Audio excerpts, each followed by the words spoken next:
கர்த்தருக்கு ஸ்தோத்திரம். வாசிப்போம். எபேசியர் 1:4. எபேசியர் 1:4. தமக்கு முன்பாக நாம் அன்பில் பரிசுத்தம் உள்ளவர்களும் குற்றம் இல்லாதவருமாய் இருப்பதற்கு அவர் உலக தோற்றத்துக்கு முன்னே கிறிஸ்துவுக்குள் நம்மை தெரிந்து கொண்டபடியே. நம்ம வாசிக்கிறவங்க தேவன் எப்ப தெரிந்து கொண்டார்? நம்ம உலக தோற்றத்துக்கு முன்னமே நம்மளை தெரிந்து கொண்டிருக்கிறார். அவர் அன்பில பரிசுத்தம் உள்ளவர்களா நாம் இருக்கும்படியா தேவன் தாமே நம்ம உலக தோற்றத்துக்கு முன்னமே தெரிந்து கொண்டிருக்கிறார். எதற்காக தெரிந்து கொண்டிருக்கிறாரு? கிறிஸ்துவுக்குள்ள நம்மை தெரிந்து கொண்டபடியே பரிசுத்தம் உள்ளவர்களா, அன்பில் பரிசுத்தம் உள்ளவர்களா கிறிஸ்துவுக்குள்ள ஜீவிக்கும்படியா கர்த்தர் தெரிந்து கொண்டிருக்கிறார். நம்ம தொடர்ந்து ரட்சிக்கப்பட்டிருக்கிறோம். ரட்சிக்கப்பட்ட பிறகு தொடர்ந்து நம்ம ஒரு பரிசுத்தம் உள்ள ஜீவியம் செய்யும்படியா கர்த்தர் நம்மை தெரிந்து கொண்டிருக்கிறார். பாவ ஜீவியம் செய்யும்படியா தெரிந்து கொண்டாண்டவே நம் பரிசுத்த ஜீவியம் செய்யும்படியா தெரிந்து கொண்டிருக்கிறார். இப்ப இந்த கடைசி காலங்கள் நம்ம பார்க்கிறோம், பலவிதமான உபதேசம் இந்த உலகத்துல இருக்குது. அந்த உபதேசத்தை என்ன சொல்றாங்கன்னு நம்ம பார்க்கும்போது, அந்த உபதேசத்தை நம்ம ஆராய்ச்சி பார்க்கும்போது, இயேசு ரத்தத்தை சிந்தி அவர் மறிச்சிட்டாரு, நமக்கு ஒரு விடுதலை கொடுத்துட்டாரு, அதனால இனி நம்ம ஒரு பரிசுத்த ஜீவியம் செய்ய தேவையில்லை, எப்படி வேணாலும் ஜீவிக்கலாம், தண்ணி போட்டுக்கிட்டு ஜீவிக்கலாம், உபச்சாரம் பண்ணிக்கிட்டு ஜீவிக்கலாம், எப்படிதான் நம்ம ஜீவிச்சாலும் கர்த்தர் நம்மள பரலோகத்துக்கு கொண்டு போவாரு, நம்மள பரிசுத்தரா கர்த்தர் கருதுகிறாரு, நம்ம எப்படிதான் பாவம் செஞ்சாலும் கர்த்தர் நம்மள ஒரு பரிசுத்தவான்களா எண்ணுறாரு கருதுறாரு அப்படின்னு சொல்லி நம்ம அநேக பிரசங்கத்தை உலகத்துல நம்ம பாக்குறோம், யூடியூப்லாம் நம்ம பாக்குறோம். ஆனா ஆண்டவர் தெளிவா என்ன சொல்றாரு? நம்ம அன்பில் பரிசுத்தம் உள்ளவர்களா இருக்கும்படியா தேவன் தாமே நம்ம என்ன தெரிந்து கொண்டிருக்கிறாரு? உலக தோற்றத்துக்கு முன்னமே தெரிந்து கொண்டிருக்கிறார். நாம் ஆண்டவரை தெரிந்து கொள்ளல, கர்த்தர் நம்மை தெரிந்து கொண்டிருக்கிறார். எதற்காக? பரிசுத்தமா ஜீவிக்கும்படியா நம்மை தெரிந்து கொண்டிருக்கிறார். இப்ப நாம் தேவனை தெரிந்து கொண்டு நம்ம ஜீவிச்சிருந்தாக்கா, நம்ம தான் தெரிந்து கொண்டிருக்கிறோம், நம்ம தான் பரிசுத்தமா ஜீவிக்க பிரயாசப்படணும், நம்ம தான் முயற்சி எடுத்து முழு மூச்சு எடுத்து பரிசுத்தமா ஜீவிக்க நம்ம தான் பிரயாசப்படணும். ஆனா தேவன் நம்மை தெரிந்து கொண்டிருக்கிறார். உண்மைதான், நம்ம பரிசுத்த ஜீவியம் செய்ய பிரயாசப்படணும் தான், எல்லா பயத்தோடு நடுக்கத்தோடு உங்க ரட்சிப்பு நிறைவேற பிரயாசப்படுங்க அப்படின்னு கர்த்தர் சொல்லி இருக்கிறார். அந்த பரிசுத்த ஜீவியம் செய்ய கர்த்தர் நமக்கு உதவி செய்கிறவரா இருக்கிறார். நம்ம சொந்தமா போய் பரிசுத்த ஜீவியத்தை அடையணும் அப்படின்னு சொல்லிட்டு நம்ம கையை தவறு செய்யுதுன்னு கையை வெட்டுறதும், கண்ணு தவறு செய்யுதுன்னு கண்ணை ஊத்துறதும் அது சரியில்லாத காரியம். ஆண்டவரே பரிசுத்தமா ஜீவிக்கும்படியா நம்ம தெரிந்து கொண்டிருக்கிறாரு. இந்த அநேக பிரசங்கங்கள் இருக்கிறது போல நம்ம தேவன் நம்மை ரட்சித்திருக்கிறாரு. இனி நம்ம பரிசுத்த ஜீவியம் செய்ய தேவையில்லை. தேவன் கல்வாரி சிலுவையில நமக்கு ரத்தத்தை சிந்தி எல்லா பாவத்துக்கும் மன்னிப்பு கொடுத்தாரு, அதனால பரிசுத்தமா ஜீவிக்க தேவையில்லை, எப்படி வேணாலும் நம்ம ஜீவிக்கலாம்னு இப்படி சொல்ற ஒரு கூட்டமும் இருக்குது. ஆனா தேவன் தொடர்ந்து நம்ம பரிசுத்த ஜீவியம் செய்யும்படியா தேவன் நம்ம தெரிந்து கொண்டிருக்கிறார். நம்ம பாக்குறோம், நம்ம ஒரு காரியத்தை குப்பையில இருந்தோ அழுக்குல இருந்தோ ஏதாவது ஒரு பிராணியை, நாயின்னு வச்சுக்கோமே, நாய்க்குட்டி இல்லை ஏதாவது குட்டி பிராணியை நம்ம ஒரு செத்து கிடக்குது, இல்ல சேத்துல மூழ்கி கிடக்குது, அந்த சேத்துல மூழ்கி கிடந்ததான அந்த நாய்க்குட்டியை கூட்டி வீட்டுல கொண்டு வரோம். கொண்டு வந்து குளிப்பாட்டி எல்லாத்தையும் சுத்தமா வச்சு நம்ம என்ன செய்வோம்? திருப்பி நீ போய் சேத்துல அழுகி போன இடத்துல குப்பையில கடைன்னு சொல்லி நம்ம அதை கொண்டு வருவோம். அதை குளிப்பாட்டி கொண்டாந்து வீட்டுல வச்ச பிறகு அதே சுத்தமான நிலவரத்துல அந்த நாய்க்குட்டி காணப்படணும் நம்ம விரும்புவோமா இல்லையா? அது என்ன பிராணியா இருந்தாலும் இப்பதான் பார்க்கும்போது வீட்டுல வெள்ளைக்காரங்கலாம் எல்லாத்தையுமே வளர்க்குறாங்க. பண்டிக்குட்டியை வளர்க்குறாங்க, முதலையை வீட்டுல வளர்க்குறாங்க, பசுவீனை வளர்க்குறாங்க, எல்லா காரியத்தையும் வளர்க்குறாங்கன்னு நம்ம பாக்குறோம். நம்ம யூடியூப்ல இப்படியா பாக்குறோம், அநேக பிராணிகளை வீட்டுல வச்சு வளர்க்குறாங்க. அவங்க எந்த இடத்துல குப்பையில கிடக்கிறதான அந்த நாய்க்குட்டியை கூட்டிட்டு வந்து வீட்டுல குளிப்பாட்டி எல்லாம் செஞ்சு சுத்தமாக்கி அப்புறம் அது சில பேர் சட்டெல்லாம் போட்டு விடுறாங்க நாய்க்குட்டிக்கு. அதை போட்டு திருப்பி கொண்டு போய் குப்பையில சேத்துல பொருள்னு சொல்லி அவங்க கொண்டு வருவாங்க. இல்ல, அப்ப அதுக்கான அது சுத்தமா இருக்க வேண்டியதான எல்லா காரியத்தை எல்லாத்தையும் அவங்க செஞ்சு தர்றதை நம்ம பாக்குறோம். அது சவுக்காரம் வாங்கி வைக்கிறாங்க, அது சட்டை வாங்கி வைக்கிறாங்க, அது வாரத்துக்கு ஒருக்க 2 வாரத்துக்கு ஒருக்க குளிப்பாட்டி எல்லா காரியத்தையும் செய்யறதை நம்ம பாக்குறோம்.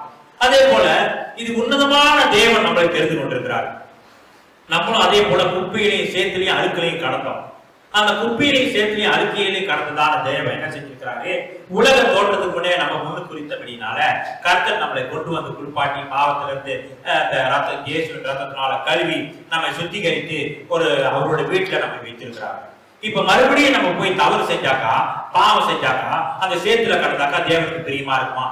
நிச்சயமா தேவனுக்கு அது பிரியமா இருக்காது. நிச்சயமா இது லாஜிக்கா நம்ம யோசிச்சு பார்க்கலாம். நம்ம கருத்து ஆண்டவர் குருப்பாடி எல்லாம் செஞ்சு சுத்தமாக்கிட்டார் நம்மள, இனி போய் பாவம் செய்யலாம் அப்படின்னு சொல்றது ஒரு தப்பான உபதேசம் ஆயிடுச்சு. அப்படி சொல்றது ஒரு மெய்யாலுமே ஒரு தப்பான உபதேசம். அப்படி ஒரு நாய்க்குட்டியை கூட்டிட்டு வந்து கழுவி வீட்டுல வச்சா கூட நம்ம என்ன செய்வோம், அதை மறுபடியும் அது சுத்தமா இருக்கிறத நம்ம உறுதிப்படுத்திக்குவோம். அதே போல தேவ உலக தோற்றத்துக்கு முன்னமே நம்ம கிறிஸ்துவுக்குள்ள நம்ம குறித்திருக்கிறார். எப்படி ஜீவிக்க முடியா? அன்பில் பரிசுத்தம் உள்ளவர்களா ஜீவிக்க முடியா தெரிந்து கொண்டிருக்கிறார். அப்ப தேவன் தாமே அதை உறுதிப்படுத்திக்குவார். நம்ம ஜீவிக்கிறதான காரியம் பரிசுத்தமா ஜீவிக்கிறோமா இல்லையா அப்படின்னு கர்த்தர் என்ன செய்வாரு? உறுதிப்படுத்திக்குவார். அதுக்கான தேவையான காரியங்களை கர்த்தர் செய்வார். அதனால நம்ம எப்படி வேணாலும் ஜீவிக்கலாம், கர்த்தரே பரிசுத்தப்படுத்திக்குவாரு இல்ல. பாருங்க, ஆபிரகாம கர்த்தர் தெரிந்து கொண்டாரு. ஆபிரகாம கர்த்தரே, நீ உன்னோட தேசத்தாரையும் உன் இனத்தாரையும் ஒரு தாய் தகப்பன் மாதிரி விட்டுட்டு என் கூட வா, நான் உன்னை பெரிய ஜாதியாக்குவேன்னு ஆண்டவர் சொன்னாரு. ஆபிரகாம் என்ன செஞ்சாரு? விசுவாசிச்சாரு. அப்ப அது போல கர்த்தர் உலக தோற்றத்துக்கு ஒண்ணுமே கிறிஸ்துவுக்குள்ள நம்ம முன்குறித்திருக்கிறாரு. அன்பில பரிசுத்தம் உள்ளவர்களா இருக்கும்படியா முன்குறித்திருக்கிறாரு. அதை நம்ம விசுவாசிக்கணும். கர்த்தர் என்ன பரிசுத்தத்துக்காக தெரிந்து கொண்டிருக்கிறாரு, உலக தோற்றத்துக்கு முன்னமே என்ன தெரிந்து கொண்டிருக்கிறாரு அப்படின்னு நம்ம என்ன செய்யணும்? விசுவாசிக்கணும். கர்த்தர் ஒரு பரிசுத்த ஜீவியம் செய்யணும், கர்த்தரே கிருபை செய்வாரு அப்படின்னு நம்ம விசுவாசிக்கணும். அப்ப விசுவாசிக்கும் போது நம்ம கர்த்தருக்கு ஒப்பு கொடுக்கிறோம். நமக்கு எல்லாவற்றையும் கர்த்தருக்கு கீழ்ப்படுகிறோம். முந்தி பாவ கிரியைகளை செய்யும்படியா நாம ஒப்பு கொடுத்தோம். இப்பொழுது பரிசுத்த ஜீவியம் செய்யும்படியா கர்த்தராகிய இயேசு கிறிஸ்துவோட கர்த்தரை நம்ம ஒப்பு கொடுக்கிறோம். அப்ப கர்த்தர் என்ன செய்யறாரு? நம்ம கர்த்தர் எல்லா காரியத்தையும் நமக்கு விளக்கி சொல்றாரு. பரிசுத்தத்தை குறிச்சு பரிசுத்த ஆவியானவர் மூலமா நமக்கு விளக்கி சொல்றாரு. ஊழியக்காரர் மூலமா விளக்கி சொல்றாரு. அதை கேட்டு நம்ம என்ன செய்யறோம்? பரிசுத்த ஜீவியத்தில் நடக்கிறோம். ஒரே காரியம் அந்த கீழ்ப்படிதல் தான் ரொம்ப முக்கியம். ஆதாம் என்ன செஞ்சான்? கீழ்ப்படியாமையினாலதான் பாவத்தினால விழுந்து போயிட்டான். ஆனா நம்மளும் மறுபடியும் அந்த கீழ்ப்படியாமைக்கு இடம் கொடுக்க கூடாது, கர்த்தருக்கு கீழ்ப்படியணும். இதான் முதன்மையான காரியம். கர்த்தருக்கு கீழ்ப்படியக்கூடியவர்களா நம்ம இருக்கணும். தொடர்ந்து நம்ம வாசிக்கிறோம். 1 பேதுரு 1:14 வரைக்கும். 1 பேதுரு 1:14 நீங்கள் முன்னே உங்கள் அறியாமையினாலே கொண்டிருந்த இச்சைகளின்படி இனி நடவாமல் கீழ்ப்படுகிற பிள்ளைகளா இருந்து, என்ன பாருங்க வசனம் தெளிவா வாசிக்கிறோம். நீங்கள் முந்தி அழுக்கலை கடத்தீங்க, நான் குளிப்பாட்டி உங்களை கொண்டு வந்துட்டேன். நீங்கள் முன்னே உங்கள் அறியாமையினாலே கொண்டிருந்த இச்சைகளின்படி இனி நடவாமல், முந்தி அறியாமையினால பாவத்தின்படி நடந்தீங்கள அந்த மாதிரி இனி நடவாமல் கீழ்ப்படுகிற பிள்ளைகளா இருந்து, எப்படி இருக்குமா? கீழ்ப்படுகிற பிள்ளைகளா இருந்து உங்களை அழைத்தவர் பரிசுத்தராய் இருக்கிறது போல நீங்களும் உங்கள் நடக்கலை எல்லாவற்றிலேயும் பரிசுத்தராய் இருங்க. இந்த வசனத்துல நம்ம தெளிவா பார்க்கிறோம். ஆண்டவர் தொடர்ந்து பரிசுத்தத்தை நம்ம கிட்ட எதிர்பார்க்கிறாரு. ஆண்டவர் தொடர்ந்து நம்ம கிட்ட பரிசுத்தத்தை எதிர்பார்க்கிறத பார்க்கிறோம். நம்ம சும்மா வெறுமனை நம்ம ஆண்டவர் என்ன பரிசுத்தமாக்கிட்டாரு, இனிமே என்ன எல்லா விதமான பாவத்தை செய்யலாம், நான் எப்படி வேணாலும் ஜீவிக்கலாம் அப்படின்றது இல்லை. வேத வசனத்தில் தெளிவா நம்ம வாசிக்கிறோம். தேவன் பரிசுத்தத்துக்காகவே நம்ம தெரிந்து கொண்டிருக்கிறாரு. தொடர்ந்து அந்த பரிசுத்தத்தை நம்ம காத்து கொள்ளணும். அதுக்கு என்ன செய்யணும்? கர்த்தருக்கு கீழ்ப்படியணும். தொடர்ந்து 6ஆம் வசனம் வாசிக்கிறேன். நான் பரிசுத்தர் ஆகையால் நீங்களும் பரிசுத்தராயிருங்கள் என்று எழுதியிருக்கிறது. ஆண்டவரே பரிசுத்தராய் இருக்கிறாரு. அது போல நாமும் ஆண்டவர் பரிசுத்தராய் இருக்கிறது போல நாமும் பரிசுத்தவான்களா இருக்கணும்னு கர்த்தர் விரும்புகிறாருன்னு பார்க்கிறோம். 17ஆம் வசனம், அன்றியும் பட்சபாதம் இல்லாமல் அவனுடைய கிரியைகளின்படியே நியாயத்திருக்கிறவரை நீங்கள் பிதாவாக தொழுது கொண்டு வருகிறபடியால் இங்கே பரதேசிகளாய் சஞ்சரிக்கும் அளவும் பயத்துடனே நடந்து கொள்ளுங்கள். பயத்தோடு நடந்து கொள்ளணும்.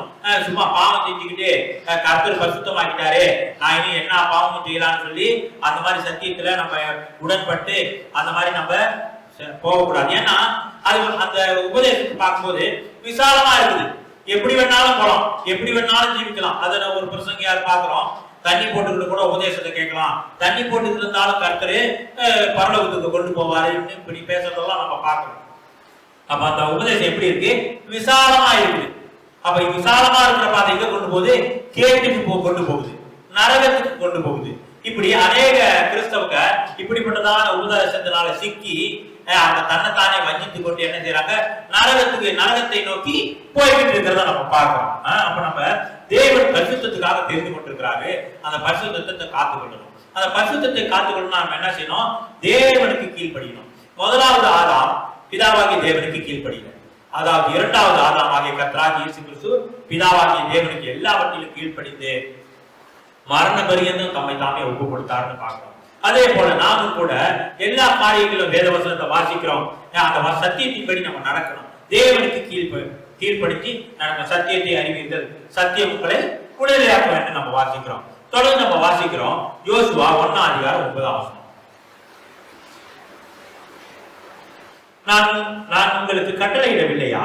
பலம் கொண்டு திடமனதாயிரு, திகையாதே, கலங்காதே, நீ போகும் இடமெல்லாம் உன் தேவனாகிய கர்த்தர் உன்னோடு இருக்கிறார் என்றார். பாருங்க, இஸ்ரவேல் ஜனங்க எகிப்து தேசத்துக்கு பிரயாணப்பட்டு போறாங்க. அது போகிற வழியெல்லாம் கர்த்தர் தாமே அந்த யோசுவாவோடு கூட இருந்தார். அதே போல நாமும் தேவன் வச்சிருக்கிறதான வழியில நம்ம நடந்து கொண்டிருக்கிறோம். அந்த வழியில எங்க போனாலும் கர்த்தர் நம்மோடு கூட இருக்கிறாருன்னு பாக்குறோம். அப்ப கர்த்தர் எல்லா காரியத்தையும் செவ்வையாக்க வல்லவரா இருக்கிறாரு. நம்ம வழிகளை கர்த்தர் காண்பித்து கொடுக்க வல்லவரா இருக்கிறாரு. நம்மோடு கூட இருக்கிறவரா இருக்கிறாரு. அப்ப நம்ம கர்த்தருக்கு கீழ்ப்படிஞ்சு நடக்கும் போது கர்த்தர் என்ன செய்வாரு? எல்லா வழியிலேயும் நம்மோடு கூட இருந்து நம் பிரச்சனையின் மத்தியில, கஷ்டத்தின் மத்தியில கர்த்தர் நம்மோடு கூட இருந்து நம்ம ஜெயாளிகளா மாத்த வல்லவரா இருக்கிறாருன்னு பாக்குறோம். நம்ம தொடர்ந்து நம்ம பார்க்கிறோம், நம்ம பரிசுத்தவான்களா நம்ம ரட்சிக்கப்படாத முந்தி நம்ம எப்படி இருந்தோம், என்னமா காணப்பட்டோம், எப்படிப்பட்டதான ஜீவியை ஜீவிச்சோம், எவ்வளவு படிப்பு இருந்துச்சு, எவ்வளவு அறிவு இருந்துச்சு, எவ்வளவு ஞானம் இருந்துச்சு, எந்த தேசத்துல இருந்து வந்தோம், எந்த இடத்துல இருந்து வந்தோம், இப்படி பார்த்து தேவன் நம்மள ரட்சிக்கிறார். அநேகர் சொல்லுவாங்க, நான் இந்த அளவுக்கு படிச்சிருக்கிறேன்யா, நான் ஆக்ஸ்போர்ட் யூனிவர்சிட்டி உலகத்திலேயே ஒரு சிறந்த யூனிவர்சிட்டியில படிச்சேன், அதனாலதான் கர்த்தர் எனக்கு ரொம்ப ஞானம் இருக்குன்னு சொல்லி எனக்கு தெரிந்து கொண்டாரு. இப்படியும் சிலர் சொல்லுவாங்க. சிலர் என்ன செய்வாங்க, நான் இவ்வளவு செஞ்சேன், இவ்வளவு காரியம் கர்த்தருக்காக அவ்வளவு கொடுத்தேன், இவ்வளவு கொடுத்தேன், இதை செஞ்சேன், அதனாலதான் கர்த்தர் எனக்கு தெரிந்து கொண்டாரு அப்படின்னு சொல்லுவாங்க. சிலர் என்ன சொல்லுவாங்க, நான் இப்படியா உதவி செஞ்சீங்க, போறவங்களுக்கு எல்லாம் கூட்டிட்டு வந்து இந்த மாதிரி சாப்பாடு போட்டேன், வர்றவங்களுக்கு எல்லாம் இப்படி உதவி செஞ்சேன், அதனாலதான் கர்த்தர் தெரிந்து கொண்டாரு என்ன அப்படின்னு சொல்லுவாங்க. நற்கிரியைகளை பார்த்து நம்ம ரட்சிக்கப்படாத போது நம்ம எப்படி ஜீவிச்சிருக்கிறோமோ, எப்படி படிச்சிருக்கிறோமோ, எவ்வளவு ஞானம் இருக்கோன்னு பார்த்து கர்த்தர் நம்மளை தெரிந்து கொள்ளாரு. ஏன்னா கர்த்தர் நம்ம கர்ப்பத்தில் உற்பத்தி ஆகிறதுக்கு முன்னமே கர்த்தர் நம்மளை தெரிந்து கொண்டிருக்கிறார். வேத வசனத்துல வாசிக்கிறோம், உலக தோட்டத்துக்கு முன்னமே கிறிஸ்துவுக்குள்ள முன்குறிச்சிட்டார் ஆண்டவர். நம்ம உலகத்துல வாழ்ந்து வருகிறதான நம்ம வளர்ச்சியை பார்த்து கர்த்தர் தெரிந்து கொள்ளல. கர்த்தர் நம்மை முன்குறிச்சிருக்கிறாரு. நம்ம பிறக்கிறதுக்கு முன்னே நம்ம உதாரணத்துக்கு நம்ம பார்க்கிறோம், அந்த ஈசாக்கோட பிள்ளைங்க ஏசா, யாக்கோபு, ரெண்டு பேரும் பிறக்கல, இன்னும் பிறக்கல. ஆனா அந்த ரெபேக்காவோட கர்ப்பத்துல ஒன்றோடு ஒன்று மோதி கொண்டதுன்னு வேத வசனத்துல வாசிக்கிறோம். அப்ப அந்த ரெபேக்கால கேட்கிற, ஆண்டவரே இப்படியானால் எனக்கு எப்படியோ அப்படின்னு கேட்கும் போது ஆண்டவர் சொல்றாரு, மூத்தவன் இளையவனை சேவிப்பான் அப்படின்னு சொல்றாரு. அந்த பிள்ளைகளோட நல்வினை தீவினை இன்னும் தெரியல.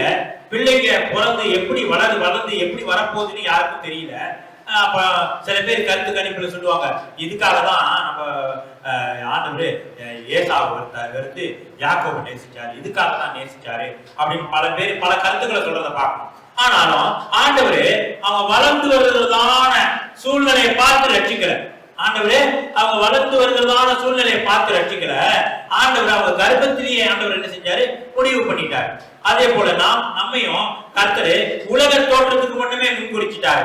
நம்ம வளர்ந்து வருகிறதான வழியை பார்த்து, நம்மளோட கிரியைகளை பார்த்து தேவன் ரட்சிக்கிறார். அப்படி நம்ம கிரியைகளை, நம்மளோட நல்ல காரியம், நல்ல பண்பு, நல்ல அன்பு அப்படி பார்த்து கர்த்தர் ரட்சித்திருந்தாருனாக்கா நிச்சயமா நான் இந்த கிறிஸ்தவனா இருக்க மாட்டேன். ஏன்னா என்னை விட எவ்வளவோ நல்லவங்க ரட்சிக்கப்படாதவங்க இருக்கிறாங்க, என்னை விட எவ்வளவோ அன்பா உள்ளவங்க உலகத்துல இருக்கிறாங்க, என்னை விட எவ்வளவோ நன்மை செய்யறவங்க உலகத்துல இருக்கிறாங்க, என்னை விட எவ்வளவோ அன்பா பேசுறவங்க, மரியாதையா பேசுறவங்க, கோபப்படாதவங்க எவ்வளவு பேர் இந்த உலகத்துல இருக்கிறாங்க. அப்படி பார்த்து ஆண்டவர் ரட்சித்திருக்கிறாருன்னா என் சூழ்நிலையை பார்த்து, என் ஞானத்தை பார்த்து உலகத்துல அநேக பேர் இருக்கிறாங்க. ஆண்டவர் என்னை நிச்சயமா ரட்சித்திருக்க மாட்டாரு, ஏன்னா எனக்கு தகுதி இல்லை. ஆண்டவர் எப்படி பார்த்து ரட்சித்தாரு? உலக தோற்றத்துக்கு முன்னமே கிறிஸ்துவுக்குள்ள முன்குறித்திருக்கிறார். கிறிஸ்துவுக்குள்ள முன்குறித்தார். ஆனா அந்த முன்குறித்த ஆண்டவரு நம்ம பரிசுத்தமா ஜீவிக்கிறோமா, பரிசுத்தமா நடக்கும்படியா, பரிசுத்தமா ஜீவிக்கும்படியா, எல்லா காவலோடு நம்ம இருதயத்தை காத்துக் கொள்ளும்படியா நமக்கு கர்த்தர் நிச்சயமா உதவி செய்ய வல்லவராய் இருக்கிறார். உதவி செய்ய வல்லவராய் இருக்கிறார். அநேக பேர் அநேக காரியங்கள் செய்யறாங்க, மாம்சத்துல அநேக காரியத்தை செஞ்சுட்டு இருக்கிறாங்க. மாம்சத்துல கர்த்தரை எப்படியாவது பிரியப்படுத்திடணும்னு இல்ல, மாம்சத்துல ஆண்டவரை பிரியப்படுத்தவே முடியாது. ஆண்டவரை பிரியப்படுத்தணும்னா ஆவியில பிரியப்படுத்தணும். ஆவியில எப்படி பிரியப்படுத்துறது? தேவ ஆவியா இருக்கிறாரு. தேவன் ஆவியா இருக்கிறாரு. நமக்கு தேவன் ஒரு ஆவியை கொடுத்திருக்கிறாரு. அந்த ஆவி தேவனோட ஆவியோட ஐக்கியப்படக்கூடியதா இருக்குது. அந்த ஆவி தேவனோட ஆவியோட ஐக்கியப்படக்கூடியதா இருக்குது. அந்த ஆவியிலிருந்து அந்த நம்ம உள்ளான மனுஷன் என்ன சொல்லுகிறானோ அதை கேட்டு நம்ம கர்த்தருக்கு கீழ்ப்படிஞ்சு நடக்கக்கூடியவர்களா இருக்கிறோம். நம்ம பார்க்கிறோம் ஏதேன் தோட்டத்துல ஆதாம் ஏவாள். நம்ம அநேக வசனங்களை சொல்லி சொல்லி பிரசங்கம் பண்ண முடியாது, ரொம்ப நீட்டா போவோம். பாக்குறோம் ஆதாம் ஏவாள் ஏதேன் தோட்டத்துல இருந்து பாக்குறோம். ஆண்டவர் சொல்றாரு, நன்மை தீமை அறியத்தக்க கனியை புசிக்காத. நன்மை தீமை அறியத்தக்க கனியை புசியாத. ஜீவ விருட்சத்தின் கனியும் இருக்குது, நன்மை தீமை அறியத்தக்க கனியும் இருக்குது. அப்ப நீ ஜீவ விருட்சத்தின் கனியை நீ புசிக்கலாம், ஆனா நன்மை தீமை அறியத்தக்க கனியை புசிக்க கூடாதுன்னு ஆண்டவர் சொல்றாரு. அந்த நன்மை தீமை அறியத்தக்க கனியை புசிக்கிற நாள்ல சாகவே சாவாய் அப்படின்னு சொல்றாரு. சாகவே சாவாய் அப்படின்னு நம்ம சாவை பத்தி சொன்னாலே என்ன நம்ம நினைப்போம்? இந்த சரீரத்துக்கு சாவுக்கு எதுவான சரீரம் மரிச்சு போறது. இதுதான் நம்மளுக்கு தெரிஞ்ச சாவு. நம்மளுக்கு தெரிஞ்ச சாவு என்ன? இந்த சாவுக்கு எதுவான சரீரம் செத்து போய் அடக்கம் பண்றது. அதுதான் நம்மளுக்கு தெரிஞ்ச சாவு. ஆனா ஆண்டவர் சொல்றாரு, நீ அந்த புசிக்கும் நாளிலே சாகவே சாவாய். அப்படி அந்த புசிக்கிற நாள்ல ஆதாம் ஏவாள் செத்து போயிருந்தா என்ன நடந்திருக்கும்? அடக்கம் பண்ணியிருப்பாங்க. ஆனா ஆண்டவர் சொல்லி இருக்கிறாரு சாகவே சாவாயின்னு. ஆனா அதுல நிச்சயமா ஆண்டவர் பொய் சொல்ல மாட்டார். ஆண்டவரே உண்மையை சொல்லுகிற தேவனா இருக்கிறார். பொய்யறியாத தேவன், பொய்யுரையாத தேவனா இருக்கிறார். அப்ப தேவன் அப்படிப்பட்ட தேவனா இருக்கும் போது ஆண்டவரே நீங்க புசிக்கிற நாள்ல சாகவே சாவீர்கள் ஆண்டவர் சொல்லி இருக்கிறார். என்ன சாவுப்பட்டது? என்ன அவங்களுக்குள்ள என்ன மரணம் அடைஞ்சாங்க? சரீரத்துக்குரிய மரணம் அவங்க அடையல, ஆன்மாவுக்குரிய மரணமும் அவங்க அடையல. என்னத்துக்குரிய மரணத்தை அடைஞ்சாங்க? ஆவியில ஒரு மரணத்தை அடைஞ்சாங்கன்னு நம்ம பார்க்கணும். ஆவியில அவங்களுக்கு ஒரு மரணம் சம்பவிச்சிச்சு. ஆவியில மரணம். அவங்க அதுக்கு முன்பு தேவனுக்கும் மனுஷனுக்கும் ஒரு ஐக்கியம் இருந்துச்சு. தேவனோடு மனுஷன் இடைப்பட்டு கொண்டிருந்தான். தேவன் மனுஷனுக்கு ஆதாமோடு ஏவாளோடும் பேசி கொண்டு நடத்திக்கிட்டு இருந்தார் ஏதேன் தோட்டத்துல. என்னைக்கு ஆதாம் ஏவாள் பாவம் செஞ்சாங்களோ அவங்களுக்கு ஆவிக்குரிய மரணம் ஏற்பட்டுச்சு. இந்த ஆவி மனுஷனுக்குள்ள வேதவாசம் சொல்லுது, கர்த்தராகிய இயேசு கிறிஸ்து வருமளவும் உங்களை ஆவி ஆத்மா சரீரம் முற்றிலும் குற்றமற்றதாக இருப்பதாக சொல்றாரு. அப்ப ஆவி இருக்கு, ஆத்மா இருக்கு, சரீரம் இருக்கு. அப்ப ஏதேன் தோட்டத்துல அவங்க பாவம் செஞ்சபடினால இந்த ஆவி என்ன செஞ்சிருச்சு? செத்து போகல, ஆனா செத்து போன நிலவரத்துல காணப்படுது. அது தேவனோடு ஐக்கியப்பட முடியல. தேவனுக்கும் மனுஷனுக்கும் ஒரு மரணம் ஏற்பட்டுச்சு. தேவனுக்கும் மனுஷனுக்கும் அந்த உறவுல ஒரு பிளர்வு ஏற்பட்டுச்சு. அந்த ஆவிக்குரிய மரணம் ஏற்பட்டுச்சுன்னு நம்ம பார்க்கிறோம். அப்ப அந்த ஆவிக்குரிய மரணம் ஏற்பட்ட அப்படின்னால மனுஷன் தேவனோடு ஐக்கியப்பட முடியல. மனுஷன் தேவனோடு ஐக்கியப்பட முடியல. ஆனாலும் கர்த்தராகிய இயேசு கிறிஸ்துவ பிதாவாகிய தேவன் கர்த்தராகிய இயேசு கிறிஸ்துவ பூமிக்கு அனுப்பி அவர் நம்ம மேல வச்ச அன்பினால, அவர் மேல் நம்ம மேல வச்ச பாசத்தினால தேவன் என்ன செய்தாரு? அவருடைய சொந்த குமாரனை கர்த்தராகிய இயேசு கிறிஸ்துவ பூமிக்கு கொண்டு வந்து பூமிக்கு அனுப்பி அவர் உலகத்துல 33 வருஷம் இருந்து சில பாடுகள் பட்டு ஆதாமோட சரீரம் பாவத்து மரணத்துக்கு சாவுக்கு எதுவான சரீரம். அப்ப கர்த்தராகிய இயேசு கிறிஸ்து ஆதாமோட சரீரத்தை எடுத்து ஆனா தேவனோட ஆவியை பெற்றுக் கொண்டவராக உலகத்துக்கு வந்து உலகத்துல இருந்து சத்தியத்தை அறிவித்து சொல்லி ஒப்புரவாத உபதேசத்தை கர்த்தரோட பிள்ளைகளுக்கு வெளிப்படுத்தி காண்பித்து அவர் என்ன செஞ்சாரு? அந்த ஆதாமோட சிலுவை ஆதாமோட சரீரத்தை சிலுவையில கொன்று போட்டாருன்னு பார்க்கிறோம். ஆதாமோட சரீரத்தை அந்த பாவத்தை உண்டு பண்ணுகிறதான, அந்த பாவத்தை கொண்டு வருகிறதான அந்த சரீரத்தை சிலுவையில என்ன செஞ்சாரு? ஆணி அடிச்சு கொண்டு போட்டுட்டாரு. அப்ப ஆணு அடிச்சு கொண்டு போட்டபடினால இப்பொழுது நமக்கு இருக்கிறதான சரீரம், அந்த நம்ம விசுவாசிக்கணும், அந்த ஆதாமின் சரீரம் அந்த மரணத்தை கொண்டு வருகிறதான சரீரம், அந்த பாவத்தை கொண்டு வருகிறதான சரீரம், அந்த சாவுக்கு எதுவான சரீரத்தை நம்ம என்ன பண்ணிட்டோம்? சிலுவையில கிறிஸ்துவோடு கூட அறையப்பட்டுட்டோம். கிறிஸ்துவோடு கூட சிலுவையில அறையப்பட்டுட்டோம். அப்ப அப்புறம் என்ன நடக்குது? கர்த்தராகிய இயேசு கிறிஸ்து 3ஆவது நாள் வீட்டிலிருந்து பெந்தகோஸ்து என்ற நாள்ல எல்லாருக்கும் பரிசுத்த ஆவியை கொடுக்கிறாரு. அப்ப என்ன நடக்குது? நமக்குள்ள உள்ள செத்து போன ஆவி என்ன மறுபடியும் உயிர்ப்பிக்கப்படுது. அதான் வேதவசனம் சொல்லுது, மறுஜென்மம் முழுக்கினால மறுச்சு நம்ம என்ன செய்யணும்? ஞானஸ்நானம் எடுத்து வெளியே வரும்போது கிறிஸ்து கர்த்தராகிய இயேசு கிறிஸ்து உயிர்த்தெழுந்தது போல நம்மளுக்கு கர்த்தர் மறுபடியும் அந்த ஆவியை உயிர்ப்பித்து தேவனுக்கும் மனுஷனுக்கும் ஒரு ஐக்கியத்தை கொண்டு வந்திருக்கிறார். இப்ப நமக்கு தேவனோடு பேசுறதுக்கு ஐக்கியத்தை கர்த்தர் கொண்டு வந்திருக்கிறார். இப்ப மறுபடியும் நம்ம என்ன செய்யலாம்? தேவனோடு பேசலாம். எப்படி பேசலாம்? ஆவியில பேசலாம். தேவனோட ஆவி நமக்குள்ள இருக்குது, நம்முடைய ஆவி இருக்கு. அதான் நம்ம வாசிக்கிறோம் யோபு 32:8 மனுஷனுக்கு ஒரு ஆவி உண்டு, ஜீவனோட தேவனுடைய சுவாசம் அப்படின்னு நம்ம வாசிக்கிறோம். அப்ப அந்த ஆவி என்ன செய்யுது? தேவன் பரிசுத்த ஆவியை மேற்கொண்டு நமக்கு கொடுத்திருக்கிறாரு. இந்த ஆவி பரிசுத்த ஆவியோடு இடைப்படுகிறத பார்க்கணும். அப்ப நமக்கு என்ன செய்யணும்? நம்ம என்ன செய்யறோம்? இப்ப ரட்சிக்கப்பட்ட பிறகு தேவன் சொல்றாரு, உலக தோற்றத்துக்கு முன்னமே கிறிஸ்துவுக்குள்ள முன்குறிக்கப்பட்டிருக்கிறீங்க. அப்ப நம்ம முன்குறிக்கப்பட்டுட்டோம். இப்பொழுது கர்த்தர் என்ன செஞ்சிருக்கிறாரு? பரிசுத்த ஆவியை நமக்கு கொடுத்திருக்கிறாரு. அப்ப தொடர்ந்து அந்த பரிசுத்தத்தை நம்ம காத்துக்கணும்னா என்ன செய்யணும்? இந்த ஆவியோடு ஐக்கியப்படணும். தேவனோட சத்தத்தை கேட்கணும். ஆவியானவர் ஆவி நம்மளோட ஆவியோடு பேசும், அந்த உள்ளான மனுஷனோட பேசும். அப்ப உள்ளான மனுஷனா என்ன? நமக்கு இருக்கிறது ஆவி, ஆத்மா, சரீரம். உள்ளான மனுஷன் அப்படின்னு சொல்றது நம்மளோட ஆவி, புறம்பான மனுஷன் அப்படின்னு சொல்றது நம்மளுடைய ஆத்மா. சாவு சரீரம்னு சொல்றது சாவுக்கு ஏதுவான சரீரம்.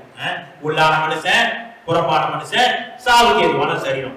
உள்ளான மனுஷன் ஆவி, புறம்பான மனுஷன் ஆத்மா, அப்புறம் சரீரம் சாவுக்கு ஏதுவான சரீரம்.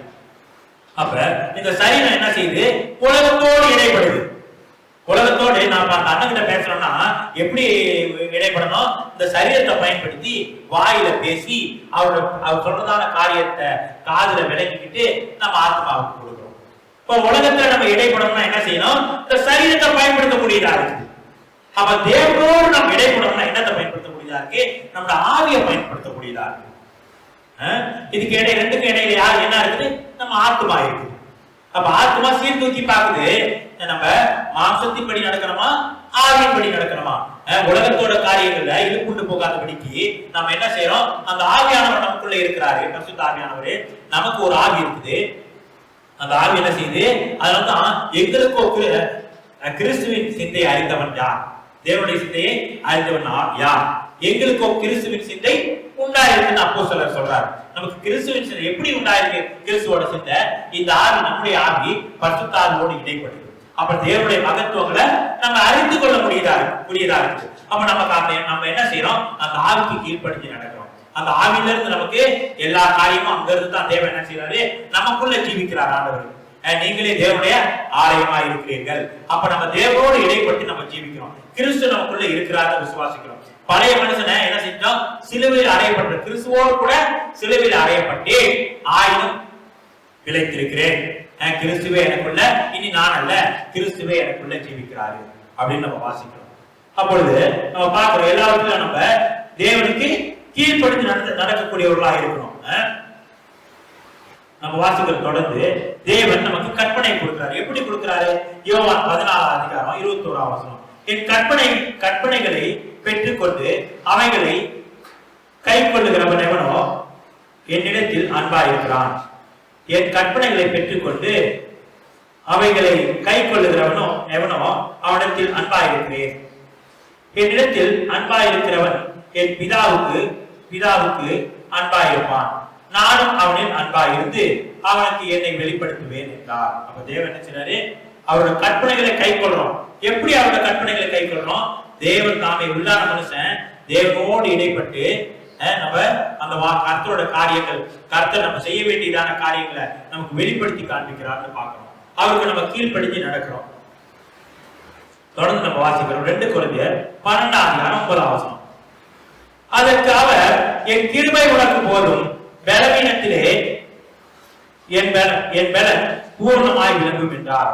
ஆகையால் கிறிஸ்துவின் வல்லமை என் மேல் தங்கும்படி என் பலவீனங்களை குறித்து நான் மிகவும் சந்தோஷமாய் மேன்மை பாராட்டுவேன். நமக்கு அநேக கஷ்டங்கள் இருக்கு, பிரச்சனை, பரிசுத்தமா ஜீவிக்கிறதுக்கு அநேக கஷ்டங்கள் இருக்குதா, பிரச்சனைகள் இருக்குது, அநேக சவால்கள் இருக்குது பரிசுத்தமா ஜீவிக்க. ஆனா தேவன் என்ன சொல்றாரு? என்னுடைய கிருபை உனக்கு போதும். உலகத்துல அநேக சவால்கள் உனக்கு இருக்கலாம் பரிசுத்த ஜீவியம் செய்யறதுக்கு, ஆனாலும் என்னுடைய கிருபை உனக்கு போதும். கர்த்தர் கிருபை கொடுத்திருக்கிறாரு. நாம் செய்ய வேண்டியதெல்லாம் கர்த்தருக்கு கீழ்ப்படிஞ்சு நடக்கணும். முதலாம் ஆதாம் கர்த்தருக்கு தேவனுக்கு கீழ்ப்படுகிற, ஆனா 2வது ஆதாம் ஆகிய கர்த்தராகிய இயேசு கிறிஸ்து பிதாவாகிய தேவனுக்கு எல்லாவற்றிலும் கீழ்ப்படிஞ்சு நடந்தார். அவர் கீழ்ப்படிஞ்சு நடந்து நமக்கு காண்பிச்சுட்டு போயிருக்கிறார். அதே போல நாமும் என்ன செய்யணும்? அவருக்கு தொடர்ந்து கீழ்ப்படித்து அந்த கீழ்ப்படிதல இயேசு கிறிஸ்துவ கத்துக்கிட்டோம். அந்த கீழ்ப்படிதல தேவனுக்கு நான் மறுபடியும் காமிக்க வேண்டியது அவசியமா இருக்குதுன்னு பார்க்கிறோம். தொடர்ந்து நான் வாசிக்கிறேன் 2 பேதுரு 1 3 2 பேதுரு 1 3 தம்முடைய மகிமையினாலும் காரியத்தினாலும் நம்மை அழைத்தவரை அறிகிற அறிவினாலே ஜீவனுக்கும் தேவ பக்திக்கும் வேண்டிய யாவற்றையும் அவருடைய திவ்ய வல்லமையானது நமக்கு தந்திரமன்றி இச்சையினால் உலகத்தில் உண்டான கேட்டுக்கு தப்பி திவ்ய சுபாவத்தில் பங்குள்ளவர்களாக பொருட்டு மகா மேன்மையும் அருமையுமான வாக்கு தத்தங்கள் அவைகளினால் நமக்கு அருளப்பட்டிருக்கிறது. அவருடைய தம்முடைய மகிமையினாலும் காரியத்தினாலும் நம்மை அழைத்தவரை அறிகிற அறிவினாலே ஜீவனுக்கும் தேவ பக்திக்கும் வேண்டிய யாவற்றையும் அவருடைய திவ்ய வல்லமையான நமக்கு தந்திரமன்றி அப்படின்னு நம்ம வாசிக்கிறோம். நம்ம வாசிக்கிறோம், தொடர்ந்து நம்ம 4 வசனத்துல வாசிக்கிறோம். இச்சையினால என்ன வருதான்? கேடு உண்டாகுது. இச்சையினால் உலகத்தில் உண்டான கேட்டுக்கு தப்பி இச்சையினால என்ன வருது? நமக்கு கேடு உண்டாக்கக்கூடியதா இருக்கு. நம்ம ஆத்மாவுக்கு கேடு உண்டாக்கக்கூடியதா இருக்கு. நம்ம ஆவிக்கு கேடு உண்டாக்கக்கூடியதா இருக்கு. சாவுக்கு எதோ சரீரத்துக்கு கேடு உண்டாகக்கூடியதா இருக்கு. அப்ப நம்ம எப்படி ஜெயஜீவியம் செய்யறது? எப்படி நாம் ஜெயஜீவியம் செய்யறது? இது எல்லாம் இந்த இச்சையெல்லாம் எப்படி இருக்குது? நமக்கு பெரிய சவாலா இருக்கு. இந்த உலகத்துல ஜீவிக்கிறதுக்கு நம்முடைய இச்சைகளை என்னவா இருக்கு? நமக்கு பெரிய சவாலா இருக்கு. பரிசுத்த ஜீவியம் செய்ய பெரிய சவாலா இருக்குது. அப்ப அந்த சவால்களை நம்ம எப்படி ஜீவிக்கிறோம், எப்படி நம்ம அந்த சவால்களை ஜெயிக்கிறோம் நம்ம பார்க்கிறோம். அநேக வாக்குத்தத்த வசனங்கள் வேத வசனத்தில் இருக்குது. ஆனா அந்த வாக்குத்தத்த வசனத்தை எல்லாம் எதுக்கு பயன்படுத்துகிறோம்? பொருளுக்கு அடுத்த காரியத்தை பெற்றுக்கொள்றது. பொருளுக்கு அடுத்த காரியத்தை பெற்றுக்கொள்றதுக்காக, இந்த உலகத்துல சில சந்தோஷத்தை பெற்றுக்கொள்றதுக்காக, உலகத்துல சில ஆசையை பெற்றுக்கொள்றதுக்காக, உலகத்துல சில பொருட்களை, காசு, பணத்தை பெற்றுக்கொள்றதுக்காக நம்ம அந்த வாக்குத்தத்தத்தை தினந்தோறும் சொல்லி அபியாசப்படுத்தி அந்த ஆசீர்வாதம் நமக்கு கிடைக்குமா, நம்ம உலகத்துல சுகபோகமா வாழ்ந்துருவனா, உலகத்துல பெரிய செல்வந்தனா வாழ்ந்துருவனா அப்படின்னு சொல்லி இந்த வாக்குத்தத்தத்தை பயன்படுத்தி என்ன சொல்றாங்க பாக்குறோம். அந்த வாக்குத்தத்தத்தை அடிக்கடி சொல்லி அந்த ஆசீர்வாதத்தை பெற்றுக்கொள்ளலாம்னு கொள்ளும்படியா முயற்சி பண்றதை பார்க்கிறோம். ஆனா இந்த வேத வசனத்துல நம்ம வாசிக்கிறோம், இச்சையினால் உலகத்தில் உண்டான கேட்டுக்கு தப்பி, இந்த இச்சையினால் நமக்கு இந்த உலகத்துல கேடு வருது, அதுல தப்பித்துக் கொள்ளும்படியா இச்சையினால் உலகத்தில் உண்டான கேட்டுக்கு தப்பி திவ்ய சுபாவத்தில் பங்குள்ளவர்களாக போட்டு மகா மேன்மையும் அருமையுமான வாக்கு தத்தங்கள் நமக்கு இருக்குது. நமக்கு பிரச்சனை வருது, ஒரு பெரிய சவால் வருது, பரிசுத்த ஜீவியம் செய்யறதுக்கு ஒரு சவால் வருது. அந்த சமயத்துல நம்ம என்ன செய்யறோம்? நினைவு கூர்றோம். ஆண்டவர் சொல்றாரு, என் கிருபை உனக்கு போதும், என் கிருபை உனக்கு போதும். என்னதுக்கு கிருபை உனக்கு போதும் சொல்றாரு? சவால், பெரிய சவாலா இருக்கு. இந்த இச்சை, மாம்ச இச்சையை ஜெயிக்கிறதுக்கு, இந்த இச்சையினால் இருப்புண்டு போய் கிடக்கிறோம், அதுல இருந்து ஜெயிக்கிறதுக்கு பெரிய சவாலா இருக்கு. அப்ப ஆண்டவர் சொல்றாரு, என் கிருபை உனக்கு போதும். அப்ப அந்த வாக்குத்தத்த வசனம் நமக்குள்ள கிரியை செய்யக்கூடாதா இருக்கு. வெலை கொண்டு திடமனதாயிரு, நீ போகும் இடமெல்லாம் நான் கூட இருக்கேன். அந்த வாக்குத்தத்த வசனமா இருக்கு.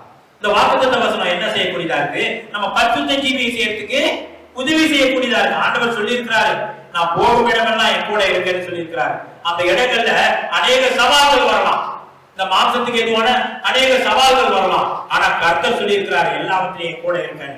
கர்த்தர் நிச்சயமா அந்த சவால்களை சந்திக்க எனக்கு கிருபை தருவாரு, நான் பரிசுத்தமா ஜீவிக்க முடியும். அப்படி நம்ம என்ன செய்யணும்? விசுவாசிக்கணும். விசுவாசிச்சு நம்ம ஜீவிக்கும் போது கர்த்தர் அந்த கிருபையை நமக்கு தருவார். அந்த மாம்ச இச்சையிலிருந்து விடுபட கர்த்தர் கிருபை செய்வார். மாம்ச இச்சையை ஜெயிக்க கர்த்தர் கிருபை செய்வார். நமக்கு உலகத்துல ஜீவிக்கிறோம், நம்ம தேவனுக்கு பிரியமா ஜீவிக்கிறோம். நமக்கு இருக்கிற பெரிய சவால் என்னன்னா உலகம், மாம்சம், பிசாசு. இதான் நமக்கு பெரிய சவால். இதை ஜெயிக்கணும். அதான் வேதவசனம் சொல்லுது, ஜெயம் கொண்டவன் பாக்கியவான், ஜெயம் கொண்டவன் பாக்கியவான். இத உலக, மாம்சம், பிசாசை ஜெயிக்கும்படியா தேவன் சொல்றாரு ஒரு இடத்துல, மாம்சத்தின் கிரியைகளை அழிக்கும்படியா கர்த்தராகிய இயேசு கிறிஸ்து பூமிக்கு வந்தார். அப்ப மாம்சத்தின் கிரியைகளை அழிக்கும்படியா தான் கர்த்தர் வந்திருக்கிறார். அப்ப மறுபடியும் நம்ம மாம்சத்தின் படி நடக்கலாமா? ஆண்டவர் எனக்கு எல்லாவற்றிலும் அவர் ரத்தத்தினால கழுவி எனக்கு பரிசுத்தமாக்கிட்டாரு, நான் பரிசுத்தவானே, நான் மறுபடியும் போய் எல்லா பாவம் செஞ்சாலும் நான் இன்னும் பரிசுத்தவான்னு சொல்லலாமா? நம்ம அந்த பாவத்தை விட்டுட்டு தான் நம்ம வந்திருக்கிறோம். அந்த பாவத்தை வெறுத்துதானே நம்ம வந்திருக்கிறோம். நம்ம ரட்சிக்கப்படும் போது ஆண்டவரே இந்த பாவம் எல்லாம் இதெல்லாம் நான் செஞ்சது இதுவரைக்கும் செஞ்சது தவறு, இந்த பாவத்தால மறுபடியும் செய்ய மாட்டேன் ஆண்டவரே. இந்த வாழ்க்கைய இவ்வளவு நாள் கெட்ட காரியங்கள் பாவத்துக்கு என்னை அடிமையாக்கி நான் அடிமையாக்கி வச்சிருந்தேன். இப்ப பாவத்துக்கு நான் அடிமை இல்ல, உமக்கு அடிமையா இருக்கிறேன் ஆண்டவரே. ஆண்டவரே இனிமே நான் நற்கிரியை நடப்பிக்கும்படியா கிறிஸ்து இயேசுக்குள்ள சிருஷ்டிக்கப்பட்டிருக்கிறீர்கள் என்று வாசிக்கிறோம். நான் முந்தி பாவ கிரியைகளை செய்ய நான் அடிமையாக்கப்பட்டிருந்தேன். ஆனால் இப்ப பரிசுத்தமா ஜீவிக்கும்படியா உமக்கு அடிமையா என்ன ஒப்பு கொடுக்கிறேன். இப்படி எல்லாம் சொல்லிதானே ஞானஸ்தானம் எடுத்து ரட்சிக்கப்பட்டு வந்தோம். மறுபடியும் நம்ம பாவத்தில் ஜீவிக்கலாமா? மறுபடியும் அநேக இடத்துல சொல்ற மாதிரி எப்படி பாவம் செஞ்சாலும் பரலோகத்துக்கு போகலாம், எப்படி பாவம் செஞ்சாலும் சேர்ச்சுக்கு போய் தேவனை ஆராதிக்கலாம்ன்றதான சத்தியத்தை நம்ம ஏற்றுக்கொள்ள முடியுமா? அதான் பரிசுத்த பவுல் சொல்றாரு, கலாத்தியர் விசுவாசிங்க போல விசுவாசத்துல வல்லவர்களா இருந்தாங்க. ஆனா போக போக போக பலவிதமான சத்தியத்தை கேட்டு அவங்களும் உலகத்தின்படி போகக்கூடியவர்களா இருக்கிறாங்க. அதான் சொல்றாரு அப்போஸ்தலர் பவுல், புத்தி இல்லாத கலாத்தியரை சொல்றாரு. என்ன செய்யறாங்க? புத்தி இல்லாத கலாத்திய ஜனங்க புத்தி இல்லாதவர்களா இருக்கிறாங்க. பலவிதமான உபதேசத்தை கேட்டு அந்த பாவத்தின் வழியா நடந்து போகக்கூடியவர்களா இருக்கிறாங்க. அவங்க பாவத்தை நேசிக்கிறவங்களா இருக்கிறாங்க. ஆனா தேவன் என்ன செய்யறாரு? பாவத்தை நேசிக்க சொல்லல. தேவன் நம்மை தெரிந்து கொண்டிருக்கிறாரு. எதுக்காக தெரிந்து கொண்டிருக்கிறாரு? பரிசுத்தத்துக்காக தெரிந்து கொண்டிருக்கிறாரு. தேவன் நமக்கு என்ன செய்யறாரு? கிருபை செய்யக்கூடியவரா இருக்கிறாரு. ஒரு பிராணியை கொண்டாந்து வீட்டுல வச்சு கழுவி சுத்தமாக்கி அது சுத்தமா இருக்கும்படியா அவன் என்ன செய்யறான்? தொடர்ந்து அவன் அது சுத்தமா இருக்கிறத உறுதிப்படுத்திக்கிறான். அதே போல தேவன் நம்ம அழுக்கிலையும் சாபத்திலையும் குப்பையிலையும் பாவத்திலையும் கடந்துதான நம்ம கர்த்தர் கொண்டு வந்திருக்கிறார். அவருடைய ஸ்தலத்துக்கு கொண்டு வந்திருக்கிறாரு, அவருடைய சமூகத்துக்கு கொண்டு வந்திருக்கிறாரு. நாமும் பரிசுத்தமா ஜீவிப்போம். கர்த்தர் விசுவாசிச்சு நம்ம நம்பிக்கை வச்சு கர்த்தர் கொண்டு வந்திருக்கிறார். அப்ப நாமும் கர்த்தருக்கு ஒப்பு கொடுத்து கர்த்தருக்கு கீழ்ப்படுத்தி நடக்கும்போது கர்த்தர் என்ன செய்வாரு? தொடர்ந்து உறுதிப்படுத்திக்குவாரு. நம்ம நிச்சயமா பரிசுத்தமா ஜீவிக்க. ஏன்னா கர்த்தர் கிருபை செய்திருக்கிறார். நம்முடைய பலத்தினால நம்ம பரிசுத்தமான ஜீவிக்கல. கர்த்தர் பலத்தை கொடுக்கிறவரா இருக்கிறார். மேலும் கர்த்தர் நம்மோடு கூட இருக்கிறார். அந்த பரிசுத்த ஆவியினால நம்மை முத்திரை போட்டிருக்கிறார். நம்ம கர்த்தருக்கு ஒப்பு கொடுப்போம். கர்த்தர் நம்மை பரிசுத்தவான்களா மாற்ற வல்லவராக இருக்கிறார். தொடர்ந்து பரிசுத்த ஜீவித்த அவரு நம்ம பரிசுத்தமா ஜீவிக்கிறத உறுதிப்படுத்தவும் வல்லவராக இருக்கிறார். சோதரம்.